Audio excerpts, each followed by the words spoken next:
मैं योगी जी के बारे में कह सकता हूं, मैं समझता था कि आप राजनीति के ही माहिर हैं, लेकिन मैं तो इस नतीजे पर पहुंच गया कि आप तो अर्थशास्त्र में भी माहिर हैं।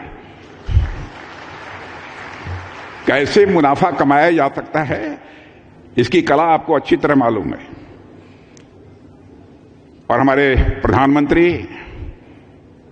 मोदी जी जिस तरीके से देश को चला रहे हैं और अंतर्राष्ट्रीय जगत में भारत का मस्तक जिस तरीके से उन्होंने ऊंचा किया है, बहनों भाइयों, इसकी जितनी भी सराहना की जाए कम है। मैं तो कहता हूं भारत के बारे में,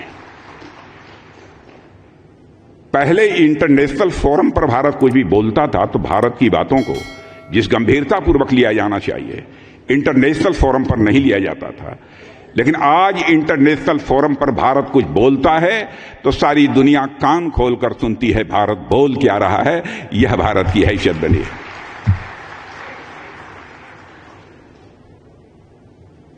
और भारत तेजी से आगे बढ़ रहा है। हमारे उत्तर प्रदेश का भी एक मेजर कंट्रीब्यूशन है उसमें।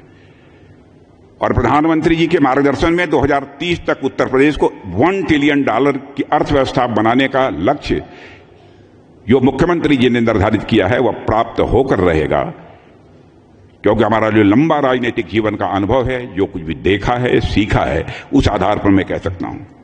और मुझे पूरा विश्वास है कि उत्तर प्रदेश समय से पहले ही इस लक्ष्य को हासिल करेगा। मुझे तो ऐसा लग रहा है, समय से पहले इस लक्ष्य को हासिल करेगा।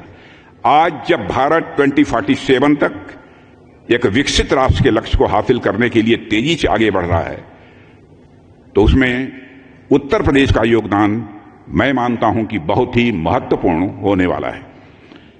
साथियों, आप सब जानते हैं एक विकसित भारत का रास्ता विकसित उत्तर प्रदेश से होकर ही जाएगा, ऐसा मैं आज विश्वास के साथ कह सकता हूं।